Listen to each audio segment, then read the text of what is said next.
मत्ती 17 की 19 और 20। लेकिन तब चेलों ने एकांत में जाके यीशु से कहा, हम उसे क्यों नहीं निकाल सके। यहां पर एक दुष्ट आत्मा से ग्रस्त व्यक्ति को ये यीशु के चेलों के पास लेकर आए थे और वो चेले उस दुष्ट आत्मा को नहीं निकाल पाए। और उसके बाद यीशु ने कहा उसे मेरे पास लाओ। यीशु ने उस दुष्ट आत्मा को निकाल दिया। यीशु ने कहा कब तक तो मैं तुम्हारे साथ रहूंगा, कब तक मैं तुम्हारी सहायता रहूंगा, कब तक तुम विश्वास में मजबूत होके खड़े नहीं हो जाओगे, कब तक तुम विश्वास के अर्थ को नहीं सीखोगे, कब तक तुम विश्वास की परिभाषा को नहीं समझोगे, कब तक तुम ये नहीं सीखोगे कि विश्वास कैसे काम करता है, विश्वास क्या है, कब तक मैं तुम्हारी सहूंगा, कब तक मैं तुम्हारे साथ रहूंगा। उसने कहा मेरे पास लाओ। यीशु ने दुष्ट आत्मा को डांटा, उसमें से निकल गई, वो व्यक्ति चंगा हो गया, दुष्ट आत्मा से आजाद हो गया। और उसके बाद चेलों ने एकांत में जाके जब वापस गए और उन्होंने पूछा, चेलों ने कहा हम क्यों नहीं निकाल पाए। कह सकते हैं हम क्यों वेदों में जाएंगे, हम क्यों नहीं ये कर पाए, मैं क्यों नहीं चंगा हुआ, हम की जगह आप लेके आओ, हमको खत्म कर देंगे। चेले कहते हैं हम क्यों नहीं निकाल पाए। आपके जीवन में कोई दुख हो सकता है, कोई परिस्थिति हो सकती है, वो एक पहाड़ की तरह आपके सामने खड़ा हुआ है। अगर आपके सामने भी ये सवाल है, मैं क्यों नहीं चंगा हुआ, मैं इस पाप को क्यों नहीं छोड़ पा रहा हूं, मैं इस नशे को क्यों नहीं छोड़ पा रहा हूं, मुझसे ये गुस्सा कंट्रोल क्यों नहीं हो रहा है, मैं सुसमाचार क्यों नहीं सुना पा रहा हूं, मैं इस बीमारी को क्यों नहीं निकाल पा रहा हूं, मैं इस पाप से क्यों नहीं आजाद हो रहा हूं, मुझे अन्य भाषा क्यों नहीं मिल रही, मैं क्यों पवित्र आत्मा से भरा नहीं जा रहा, और बहुत से क्वेश्चन प्रश्न जो आपके हो सकते हैं। मैं क्यों हील नहीं हो रहा हूं, मेरी डिलीवरेंस क्यों नहीं हो रही, मैं इस पाप से क्यों नहीं छूट रहा हूं बपतिस्मा लेने के बाद, मसीह में आने के बाद भी, मैं इस गरीबी से आजाद क्यों नहीं हो रहा हूं, जबकि लिखा है उसके सुसमाचार से हम अमीर हो चुके हैं, हमारी सारी गति दूर हो चुकी है। मैं क्यों नहीं चंगा हो रहा हूं, जबकि वचन में लिखा है उसके कोड़े खाने से हम चंगे हो चुके हैं। मैं क्यों नहीं आशीषित हो रहा हूं, अगर मैं आशीष के घराने में से हूं, अगर मैं आशीष का वारिस हूं। चेले कहते हैं हम क्यों नहीं निकाल पाए, हम क्यों नहीं ये कर पाए। ओके, सुनेंगे यीशु के उत्तर को। तब यीशु ने उनसे कहा अपने विश्वास की गति के कारण, बोलो विश्वास की गति के कारण। अगर आपके पास कोई प्रश्न है, मैं उसका उत्तर बोलता हूं, विश्वास की गति, विश्वास की गति के कारण। ओके, अगर कुछ हल नहीं हो रहा है, विश्वास की गति के कारण। अब विश्वास की गति क्या है। फ्राइडे मैंने आपको फेथ के बारे में सिखाया, कुछ समय हम फेथ में बात करेंगे विश्वास के बारे में, ताकि जो आप विश्वास से बड़ी गवाहियों को, जो प्रोफेटिक वर्ड है, आप उसे प्राप्त कर पाए। बड़ी बढ़ोतरी, बड़ी गवाहियां वो विश्वास से होती हैं।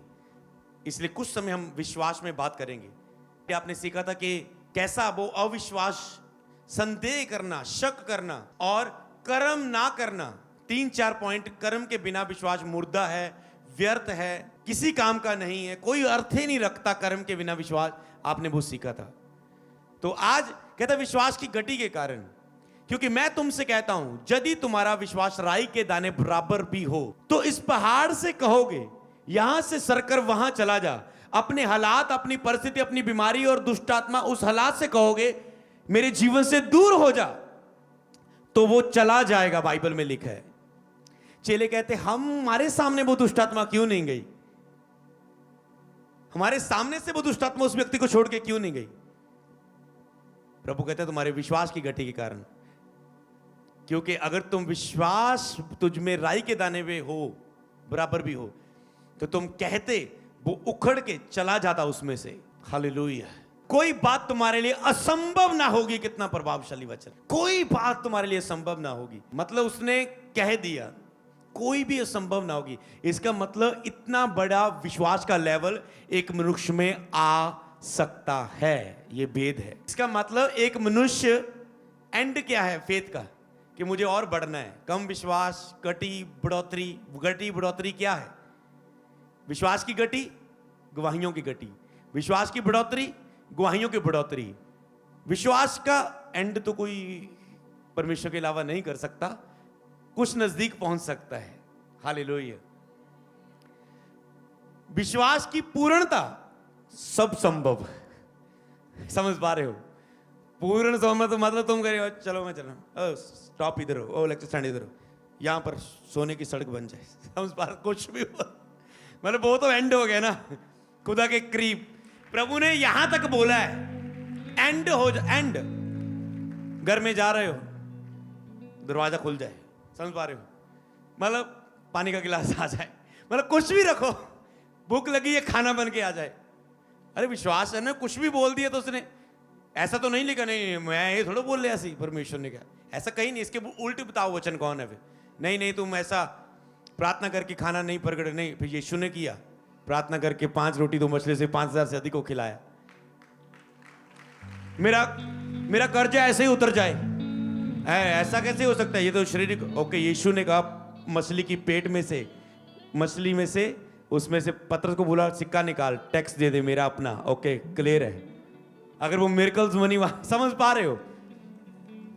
तो इतना ही हम काफी, हम समझ गए नहीं, मतलब कुछ भी संभव नहीं है, कुछ भी। इसका मतलब हम क्यों ना अपने विश्वास की दौड़ को लगाएं। हालेलुया। इस दुनिया से जाने से पहले एक बड़े विश्वास से बड़े बड़े चमत्कारों को प्राप्त करें। ओके, तो वो हो जाएगा और कुछ भी बात तुम्हारे लिए संभव ना होगी। ओके, यहां पर पहाड़ की बात उसने एग्जांपल दे दी। अगर वो पहाड़ को हटने की बात कर रहे हैं, तुम कुछ भी हटने को कह सकते हो। हालेलुया। समझ पा रहे हो? तुम कह सकते हो, पर तुम्हें देखना है कि तुम्हें आत्मा में आ रहा है कि तुम ये कहो। हालेलुया। या तुम परमेश्वर को परख रहे हो? ये लेसन आपने सीखा है। सुनो, मैंने डिलीवरेंस की प्रेयर की, मैंने कहा अभी कोई डिलीवरेंस का प्रोफेटिक प्रेयर नहीं आई, पर ऐसा होने जा रहा है। क्या? मेरी आत्मा में आ चुका था। समझ पा रहे कि मुझे डिलीवरेंस प्रेयर करनी, मेरी आत्मा में आ चुका था। मेरी आत्मा में आया कि तुम अन्य भाषा प्राप्त करने जा रहे। मैंने बोला, प्रेयर की, हुआ। समझ पा रहे हो? आत्मा में विश्वास पैदा होता है आपके, और फिर आप उसे विश्वास से बोलते हो, आपको फील होता है ये स्पिरिट से है, फिर आप उसे बोल देते हो, अनाउंस कर देते हो, उसे आप घोषित कर देते हो, फिर काम खुदा का हो जाता है। हालेलुया।